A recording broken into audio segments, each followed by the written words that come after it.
Bismillahirrahmanirrahim. Assalamualaikum warahmatullahi wabarakatuh. Alhamdulillahi rabbil alamin. Wassalatu wassalamu ala asyrafil anbiya'i wal mursalin wa ala alihi wa sahbihi ajma'in. Qala Allah Ta'ala fil Qur'anil Karim: Ya ayyuhalladzina amanu taqullaha haqqa tuqatih wa la tamutunna illa wa antum muslimun. Fa inna asdaqal hadithi kitabullah wa khairal hadi hadi Muhammadin sallallahu alaihi wasallam wa syarral umuri muhdatsatuha wa kullu muhdatsatin bid'ah wa kullu bid'atin dhalalah wa kullu dhalalatin finnar. Amma ba'd. InsyaAllah pada kesempatan kali ini kita akan membaca tafsir surat An-Nas dan juga Al-Falaq. InsyaAllah kalau cukup kita baca juga Al-Ikhlas. Yang mana An-Nas dan juga Al-Falaq ini disebut oleh Rasulullah SAW dengan sebutan Al-Mu'awwidhatain, karena dua surat ini dimulai dengan bacaan Qul a'udzu, yang artinya aku berlindung, sehingga disebut Mu'awwidhatain, yang artinya adalah dua ayat pelindung atau dua surat pelindung untuk melindungi kita ini, Pak, surat ini. Yang kata Rasulullah SAW ketika mengajarkan kepada salah seorang sahabatnya, yaitu Uqbah bin Amir, dipanggil ini, ya Uqbah, aku akan mengajarkan kepadamu dua surat. Kemudian diajarkan oleh Rasulullah SAW Qul a'udzu birabbil falaq dan juga Qul a'udzu birabbin nas. Ya, maka Uqbah bin Amir, ya alhamdulillah diajari dua surat, tapi dia enggak ada ekspresi yang bahagia gitu. Uqbah bin Amir ekspresinya ya seperti biasa, seperti turun surat yang lain diajari sama Rasulullah, jadi pegang sama dia, dihafalkan. Maka Rasulullah ketika ngelihat Uqbah bin Amir kok kayaknya biasa aja, dikasih tahu oleh Rasulullah SAW, kata Rasulullah, Iqra' bihima, wahai Uqbah, sering-seringlah kau baca dua surat ini, fa innahu la yaqra'u qari'un bimithlihima, karena enggak ada orang yang membaca surat yang lebih kuat perlindungannya daripada dua surat ini. Dalam riwayat lain disebutkan fa innahu la yata'awwadzu bimithlihima muta'awwidzun. Tidak ada orang yang berlindung yang lebih kuat dibandingkan orang yang berlindung dengan membaca Al-Falaq dan juga An-Nas. Kenapa? Tentunya karena artinya yang sangat memohon perlindungan kepada Allah Subhanahu wa taala dari kejahatan yang betul-betul mengintai manusia setiap hari, di mana Allah Subhanahu wa taala mengatakan Qul a'udzu birabbin nas, katakan wahai Muhammad, aku berlindung kepada Tuhannya manusia. Katakan di sini Qul, katakan, bisa maksudnya adalah katakan wahai Muhammad, atau katakan wahai orang-orang yang beriman. Kalau yang dimaksud adalah katakan wahai Muhammad, berarti kita sebagai orang yang beriman disuruh mengatakan juga, karena kita disuruh untuk ngikuti Nabi. Tapi kalau yang dimaksud adalah katakan wahai orang-orang yang beriman, ya berarti itu untuk kita juga. Intinya dua tafsiran ini sama aja. Katakan, kata Allah, Qul, Allah memerintahkan, kata perintah ini, katakan wahai Rasulullah atau wahai orang-orang yang beriman, a'udzu birabbin nas, aku berlindung birabbin nas, dengan Rabbnya manusia. Telah kita sebutkan makna Rabb. Rabbun itu artinya adalah, kalau di bahasa Indonesia kan artinya pemelihara, dan itu makna yang bagus. Karena Rabbun, kata para ulama, artinya adalah yang menciptakan, kemudian memberikan rizki, kemudian mengatur segala-galanya. Itu artinya Rabb. Maka di sini Allah Subhanahu wa taala mengajari kita untuk berlindung dengan menyebut nama Allah yang Rabbun Nas ini, menyebut nama Allah yang Rabbun Nas. Karena nama ini maknanya adalah zat yang betul-betul ngopeni manusia, memelihara manusia, yang menciptakan manusia, yang memberikan rizki, yang mengatur segala urusan manusia. Semua urusan kita sama Allah diatur. Disebutkan sama Allah Subhanahu wa taala ya dalam surat An-Nazi'at atau Abasa, bahwasanya manusia dari mulai di perutnya sama Allah diatur. Ditempatkan sama Allah, faja'alnahu fi qararim makin. Dijadikan sama Allah manusia di perut ibunya, di rahim tempat yang kuat, kata Allah. Kemudian kata Allah, tsumma sabila yassarah. Kemudian digampangkan oleh Allah proses melahirkannya itu, dipermudah sama Allah Subhanahu wa taala. Jadi kita ini betul-betul dipelihara sama Allah. Kita ini diangon sama Allah. Kalau bahasa untuk binatangnya, kita diangon sama Allah. Ya, dan itu jangan merasa terhina ketika ada bahasa-bahasa yang seperti ini. Waduh, kok bahasanya kok nggak enak, seakan-akan saya direndahkan. Oh, tenang Pak, direndahkan di depan Allah itu tandanya adalah kemuliaan. Jangan mau direndahkan sama manusia. Jangan mau direndahkan sama manusia, tapi direndahkan di depan Allah harus mau, karena itu kemuliaan.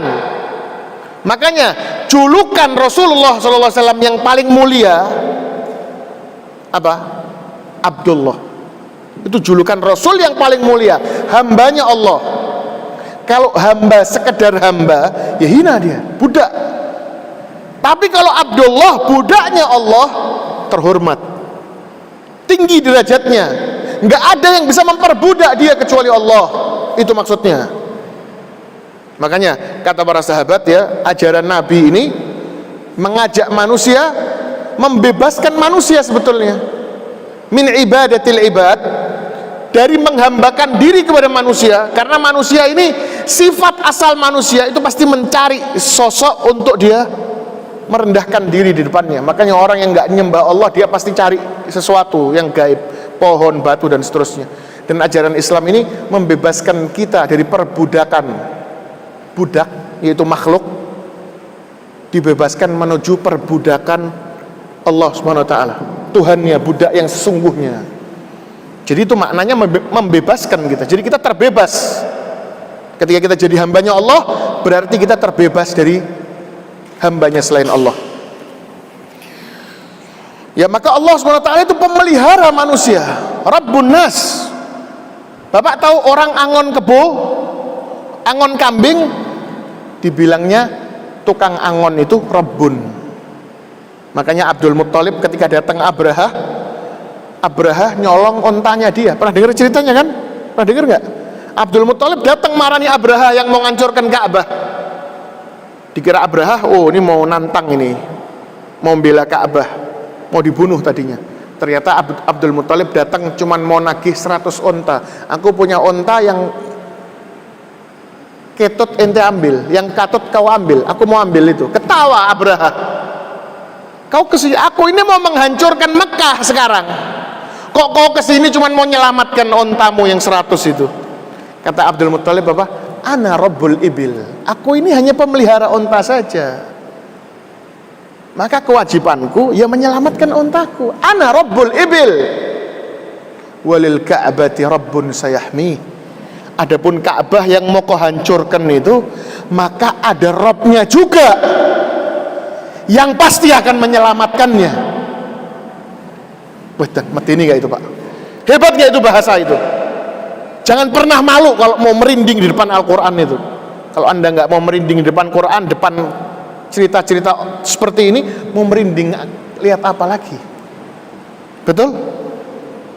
Allahu Akbar, Allahu Akbar. Dan betul, dijaga sama Allah yang luar biasa. Makanya jangan pernah malu kita mengatakan tadi itu, kita ini diangon sama Allah Subhanahu wa ta'ala, dipelihara kita sama Allah.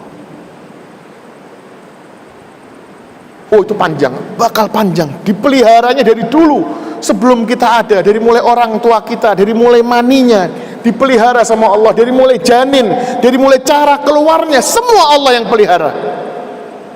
Maka nggak salah kalau sekarang kita memohon perlindungan dari Allah Subhanahu wa ta'ala yang dia adalah pemelihara kita. Kira-kira salah sasaran nggak Pak kalau kita minta tolongnya sama Allah? Nggak salah sasaran kan? Tepat berarti kan? Sudah betul kan berarti kan? Itulah makanya qul a'udzu birabbin nas dan qul a'udzu birabbil falaq ini kata Rasulullah la yata'awwadzu bimithlihi ma muta'awwidz. Enggak ada orang yang berlindung yang lebih selamat daripada orang yang berlindung dengan Al-Falaq dan An-Nas. Maka mulai sekarang kalau ada apapun itu, ada apapun, baca Al-Falaq sama An-Nas ini.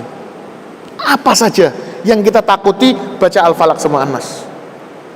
Takut setan, wah apalagi setan, itu spesialisasinya ini Al-Falaq sama An-Nas ini. Takut binatang, ini Al-Falaq dan An-Nas. Takut dengan kejahatan apapun yang ada di sekitar kita, bahkan kejahatan diri kita sendiri.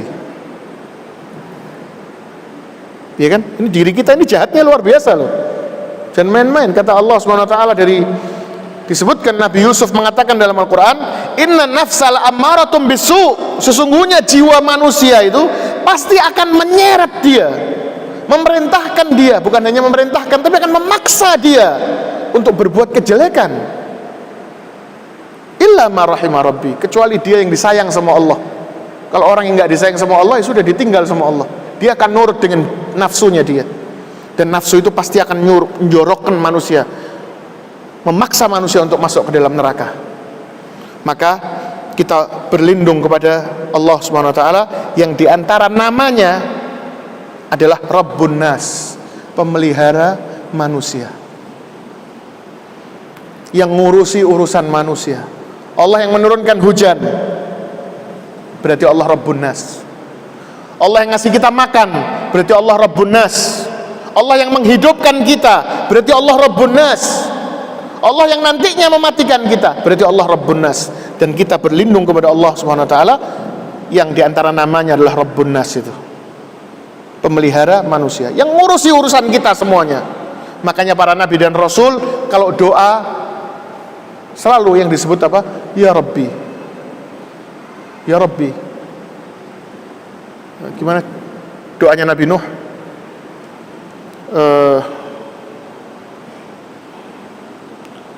Fada'a rabbahu anni maghlubun fantasir. Fada'a, maka Nabi Nuh berdoa rabbahu, kepada Rabbnya. Ya, Nabi Nuh berdoa, Rabbi inni maghlubun anni maghlubun fantasir, sesungguhnya aku kalah ya Allah, aku dikalahkan sama kaumku ini ya Allah. Kalah aku cuma sendirian ya Allah, kaumku banyak, aku kalah sekarang ya Allah. Fantasir, maka menangkanlah aku. Dibantu sama Allah dengan bantuan yang luar biasa. Doanya Nabi Ayub ketika sakit, Rabbi inni masaniyad durru wa anta arhamur rahimin. Baca nama Allah Rabbi. Kenapa? Karena Allah ini yang memelihara, maka pantas untuk dibaca ketika berdoa. Qul a'udzu birabbin nas, malikin nas, rajanya manusia. Allah rajanya manusia, maka pantas kita berlindung kepada raja. Rajanya raja itu Allah Subhanahu wa taala. Sampai nanti bumi sudah kiamat, dilipat oleh Allah Subhanahu wa taala, semua raja mati, tetap Allah tetap menjadi raja. Maka yang kedua, kita berlindung kepada nama Allah Subhanahu wa taala, yaitu apa? Malikin nas, rajanya manusia. Aku berlindung kepada pemelihara manusia, dan aku berlindung kepada rajanya manusia. Dan yang ketiga, ilahin nas. Ilahun itu artinya sesembahan. Ilahin nas, sesembahannya manusia, yang manusia nggak punya sesembahan yang lain yang benar kecuali Allah. Sesembahan banyak, tapi batil semua, nggak berhak semua untuk disembah, karangan manusia semua kecuali Allah. Allah satu-satunya ilah yang berhak untuk disembah, dan kita berlindung kepada Allah Subhanahu wa taala. Karena aku telah menyembahmu ya Allah, seakan-akan kita mengatakan seperti itu. Yes. Seakan-akan kita bertawassul dengan ibadah kita, karena aku telah menyembahmu ya Allah, menganggapmu sebagai Rabb ya Allah, menganggapmu sebagai Raja ya Allah, maka lindungilah aku ya Allah. Dari kejelekan apa? Kok sampai nama Allah yang hebat-hebat ini dibaca? Ternyata minta perlindungan dari min syarril waswasil khannas, dari jeleknya bisikan al-khannas. Siapa itu al-khannas? Al-khannas ini jin yang khusus, karena jin ini juga ada macam-macam bentuknya. Disebutkan oleh para ulama, jin ini ada beberapa derajat. Ya, ada yang namanya ifrit, ada yang namanya marid, ada yang namanya amir. Kalau amir itu yang jaga rumah, yang biasanya di rumah-rumah. Ya, ifrit sama marid itu yang sudah pangkatnya tinggi sudah. Nanti ada lagi dibilang arwah. Arwah itu yang setan yang gentayangan keliling-keliling jalanan itu. Itu arwah disebutnya. Ada lagi setan ini, khannas ini, Pak. Ini setan khusus yang kata Rasulullah SAW, dia punya hidung yang panjang dan hidungnya itu bisa nempel di jantungnya manusia langsung. Jadi kalau mau bisikin manusia nggak lewat kuping. Makanya dibilang di sini, alladzi yuwaswisu fi sudurin nas. Dia memberikan bisikan di dada manusia, langsung dibisikinnya langsung di jantung. Kenapa? Kita nggak dengar ada suara yang bisikin. Lagi diem, tahu-tahu keluar ide-ide jahat. Yang kata Rasulullah SAW, ya, kata ahli tafsir, ini sebab semua kejelekan setan ini. Dan kata Rasul SAW, laisa ahadun minkum illa waju'ila qarinuhu minal jin. Tidak ada satupun di antara manusia kecuali ketika dia lahir sama Allah dikasih pendamping dari bangsa jin. Wala anta ya Rasulullah, bagaimana denganmu ya Rasulullah? Hatta ana, kata Rasulullah. Wala ana, aku pun juga sama, kata Rasulullah. Illa an a'ani Allahu minhu fa aslam fala ya'muruni illa bi khair. Tapi Allah bantu aku untuk selamat dari gangguan korinku itu. Allah mengislamkan dia, dibikin Islam sama Allah, dan tidak menyuruhku kecuali yang baik. Nah, tapi kita ini khonnasnya kita ini, korinnya kita ini kafir semuanya, jahat-jahat. Maka dia membisikkan manusia langsung ke jantungnya. Disebutkan bahwa dia punya hidung yang, mulut yang panjang, yang nempel di jantung manusia. Kapanpun manusia itu nggak berzikir sama Allah, lupa nggak berzikir sama Allah, dia langsung yuwaswisu fi sudurin nas. Dia langsung lemparkan itu bisikan-bisikan, ayo nyolong, ayo utang riba, ayo begini, ayo begitu, terus. Bahkan ide-idenya dijelaskan sama dia, caranya gampang, gini aja, sedetail mungkin dikasih tahu sama dia. Allahu Akbar, na'udzubillah min dzalik. Dan dia disebut khannas. Kenapa? Khannas ini artinya yang terus bersembunyi. Karena apa? Karena mulutnya itu yang panjang itu hanya bisa menempel di jantung manusia ketika dia nggak berzikir kepada Allah. Kalau nggak zikir sama Allah, langsung itu nancep di sini. Begitu manusianya zikir sama Allah, dia langsung yakhnas, dia langsung sembunyi, hilang dia. Disebutkan oleh Abu Hurairah, dan ini sering terjadi, kata Abu Hurairah, terutama di masjid. Biasanya ada ikhwan-ikhwan atau siapapun yang ke masjid pokoknya, ya, kata Abu Hurairah, ketika dia sudah mulai senderan, dia lupa nggak berzikir kepada Allah. Itu dia tanda-tanda dia digoda sama jin itu. Atau yang satu lagi, ya, bentuknya khannas ini apa? Dia akan membungkam mulut orang. Kapan itu? Suka ada di masjid orang tiba-tiba diam ngelamun, mangap mulutnya. Ini athar Abu Hurairah, ya, perkataan Abu Hurairah. Nggak zikir sama Allah. Itu dia mulai digoda sama si khannas, ditaleni mulutnya. Mungkin dia betul-betul lupa, atau mungkin dia mau zikir males, berat rasanya, akhirnya domblong mangap. Makanya hati-hati, ya, terutama di masjid ini, karena masjid ini dibangun hanya untuk berzikir kepada Allah. Jadi nggak ada waktu di masjid untuk berdiam, nggak ada. Kalau capek istirahat, ya istirahat, sambil tiduran, sambil terus zikir sama Allah. Itu, ya, dijadikan masjid untuk berzikir kepada Allah Subhanahu wa taala. Min syarril waswasil khannas, dari kejelekan bisikan makhluk yang namanya khannas ini, alladzi yuwaswisu fi sudurin nas, yang diantara keahliannya adalah membisikkan langsung ke jantungnya manusia. Dan ini kepada seluruh manusia, ya, dia langsung membisikkan itu, dan itu nggak diketahui. Disebutkan bahwasanya dalam hadis Rasulullah SAW, pernah Rasulullah jalan malam-malam sama istrinya yang bernama Sofiyah. Maka lewatlah dua orang sahabat memergoki Rasulullah atau ngelihat Rasulullah sedang jalan bersama Sofiyah. Langsung dua orang itu karena nggak enak ya, pekewuh, dia langsung kayak cepet-cepetan belok gitu. Dipanggillah sama Rasulullah SAW. Ala rislikuma, kata Rasulullah. Hei, diam, jangan pergi dulu, kata Rasulullah.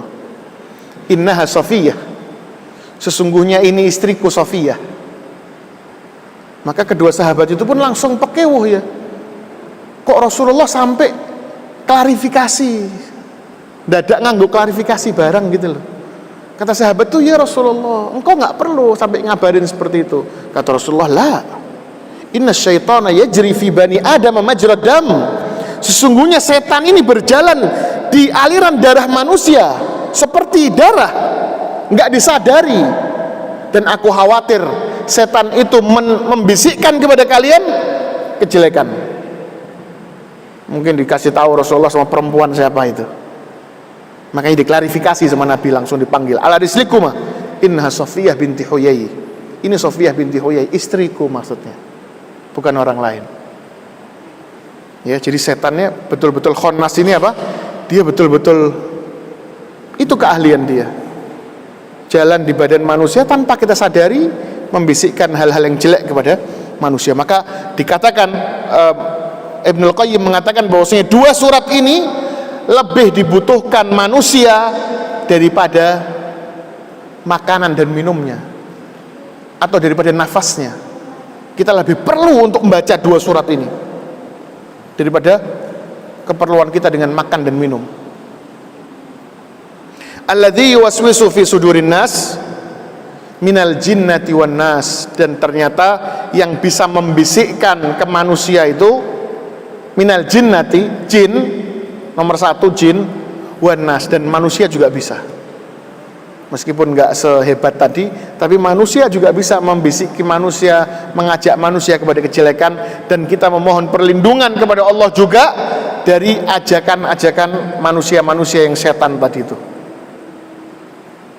Ya, jadi syaitan ini ada syaitan minal ins wal jin. Ada setan dari kalangan manusia, ada setan dari kalangan jin. Karena setan itu sifat, artinya yang pembangkang. Adapun bangsa, nama makhluknya, makhluk yang diciptakan sama Allah ya bangsa jin, bangsa manusia, bangsa malaikat. Ya. Kemudian surat yang berikutnya, Bismillahirrahmanirrahim. Qul a'udzu birabbil falaq. Katakan ya Muhammad, atau katakan wahai orang-orang yang beriman, a'udzu birabbil falaq.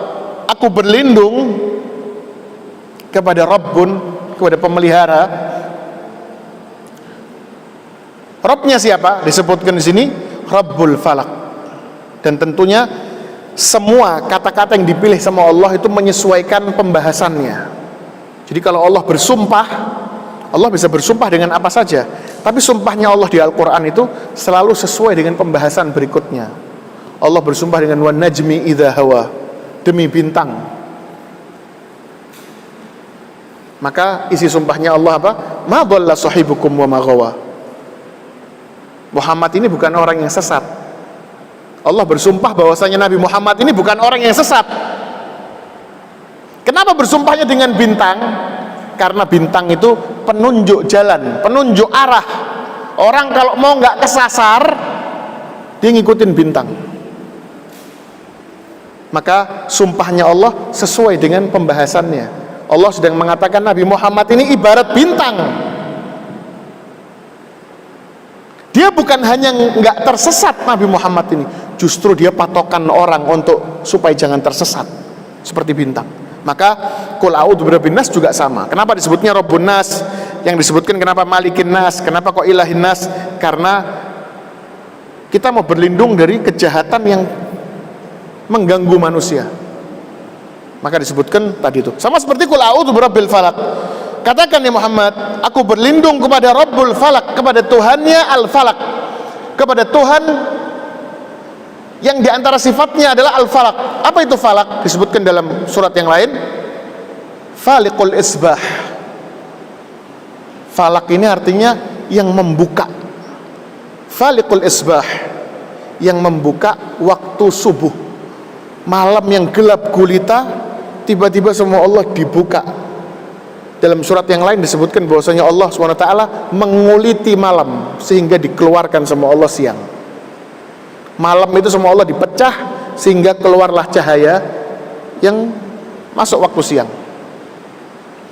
Atau bisa juga artinya Faliqul Habbi wan Nawa.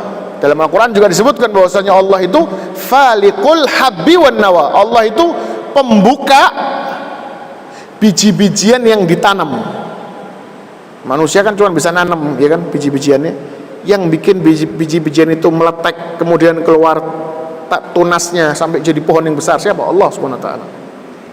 Dan juga batang pohon ditanam, ditancapkan jadi gede. Itu siapa yang bisa membuka itu?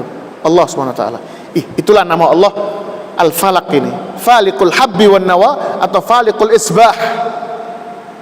Ditancapkan di tanah, nggak kelihatan, dibuka sama Allah sampai jadi besar. Malam yang gelap dibuka sama Allah sampai jadi terang benderang. Maka kita berlindung kepada Allah, yang mana Allah Subhanahu wa taala itu adalah Rabbul Falaq, Tuhannya atau pemelihara yang membuka kegelapan malam. Berlindung dari apa? Min syarri ma khalaq, dari kejelekan seluruh makhluk. Ini Al-Falaq ini luar biasa ini. Betul-betul apa, sapu jagat ini. Berlindung kepada Allah, Pak, dari kejelekan semua makhluknya Allah. Apa itu? Ya semuanya, semua yang jelek-jelek. Minta perlindungan dari kejelekan binatang, minta perlindungan dari kejelekan penjahat, musuh, setan, semuanya. Bahkan dari kejelekan diri kita sendiri. Itu. Min syarri ma khalaq, min syarri, dari kejelekan ma, apa-apa, khalaq, yang diciptakan sama Allah. Dan disebutkan bahwasanya semua yang diciptakan sama Allah itu ada kejelekannya, mengandung kejelekan, kecuali surga dan juga malaikat.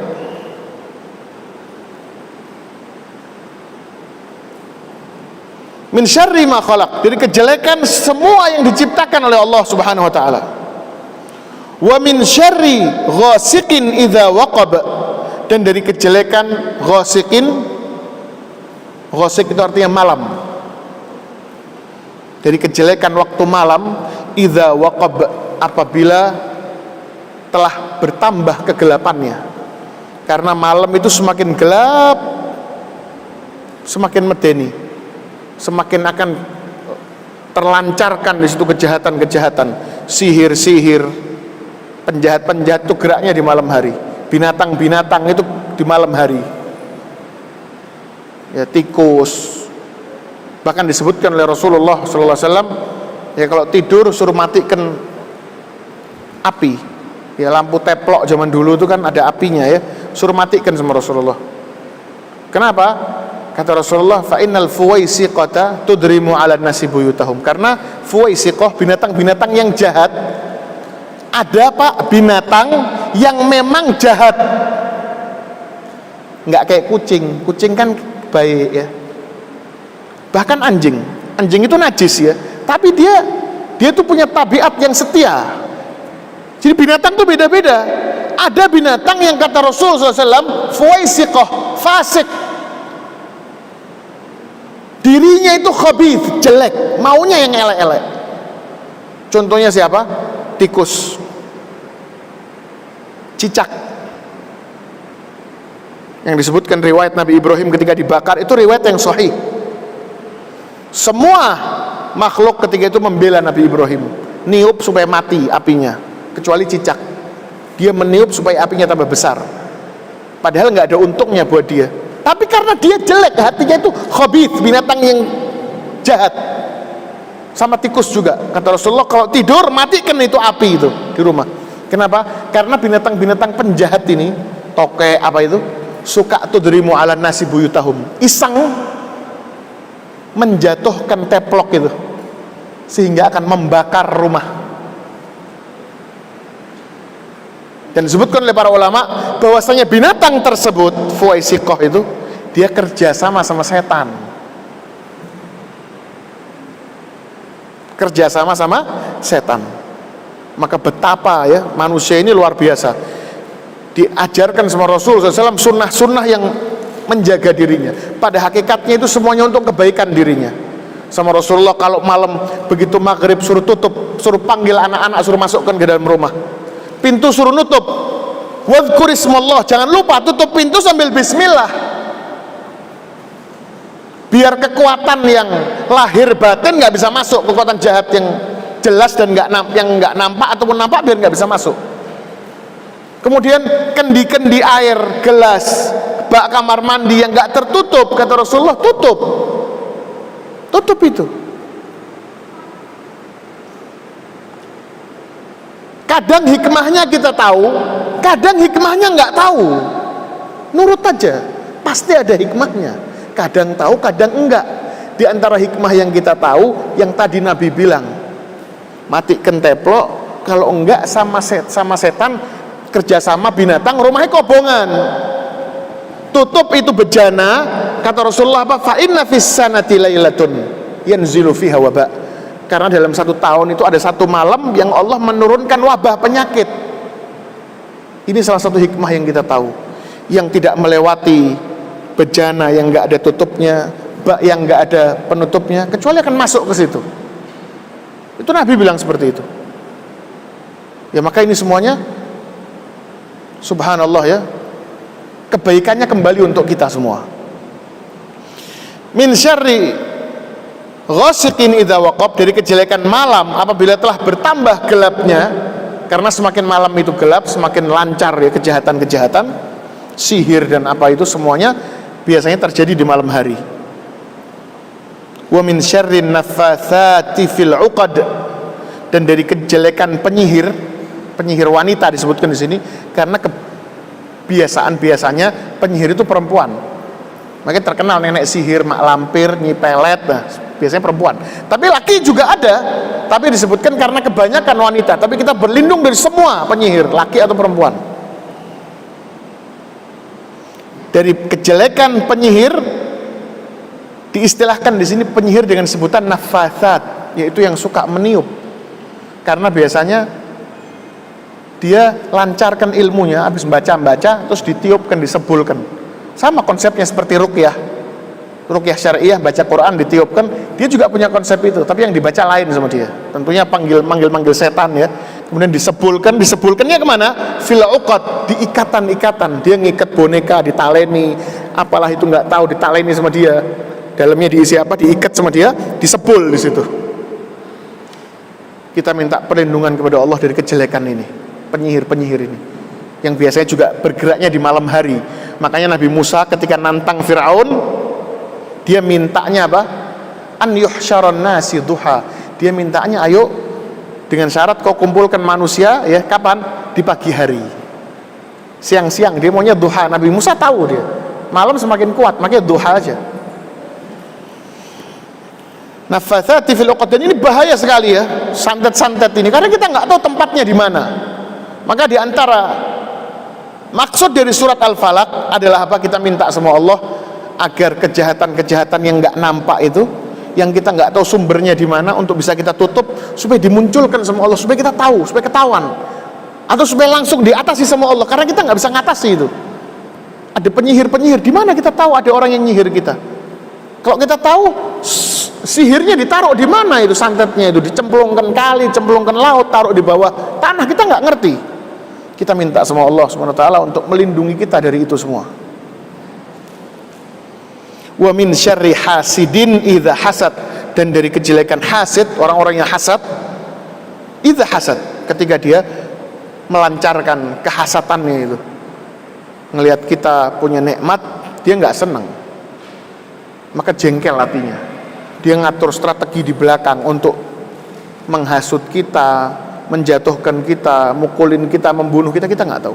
Atau mungkin dengan makna yang batin, ketika dia hasad, dia ngelihat kita, dia nggak seneng, sehingga kena ain orang yang dihasatin itu, ya, kena kejahatan matanya dia. Dan itu betul-betul ada, kata Rasulullah SAW, fa innal aina haq, sesungguhnya kejahatan mata itu memang ada. Nggak seneng, hasad. Makanya kata Rasulullah, kalau ngelihat saudaranya dapat nikmat, jangan malu-malu untuk bilang barakallahu fiik, doakan berkah, doakan keberkahan, bilang barakallahu fiik atau masya Allah, tapi harus barakallahu fiik tetap. Masya Allah itu kalau kita ngelihat keindahan apa yang menjadi milik kita, masuk ke rumah kita baru bagus, kita bilang masya Allah la quwata illa billah. Tapi kalau di dirinya orang, maka doakan keberkahan, kata Rasulullah, ya. Idza ra'a ahadukum min akhihi ma yu'jibuhu falyad'u lahu bil barakah, maka doakanlah keberkahan. Nah, ada orang yang dia nggak suka doakan keberkahan, zikir aja nggak suka dia, sehingga hatinya kotornya luar biasa, khabith, jelek hatinya. Nah, ini orang-orang yang seperti ini bisa tadi tuh ngelihat apa-apa gitu mati terus orangnya. Ini kejadian sangat, kalau di Arab sana sering. Di Indonesia mungkin karena orang belum ngeh, tapi kata Rasul sallallahu alaihi wasallam, ada hadis yang menyebutkan bahwasanya semakin mendekati hari kiamat tuh semakin banyak orang yang mati karena ain ini. Banyak orang yang mati karena ain ini. Ya, karena jiwa manusia semakin kotor, semakin busuk, sehingga semakin banyak yang kena ain. Maka semakin penting kita membaca Al-Falaq dan juga An-Nas ini. Disebutkan oleh Nabi, bacalah ya Uqbah setiap engkau mau tidur dan setiap engkau bangun tidur. Disunahkan juga untuk membaca setiap selesai sholat Al-Falaq, An-Nas dan juga Al-Ikhlas. Ya, sangat perlu kita dengan Al-Falaq dan juga An-Nas ini. Itu yang bisa disampaikan. Cukup? Sampai jam berapa? Selesai ya? 7 menit lagi. Oke, silakan yang mau ada yang ditanyakan.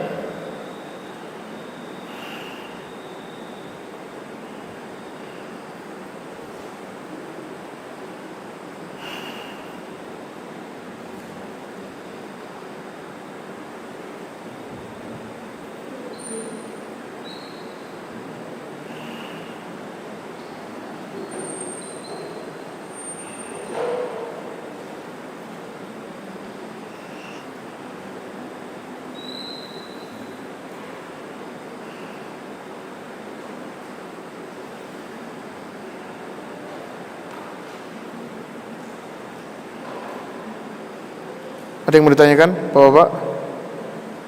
Kurang paham? Ada yang belum paham? Silakan. Kalau nggak saya yang tanya nanti. Kalau nggak bisa push up, ya Pak.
Itu yang mungkin bisa disampaikan pada kesempatan kali ini.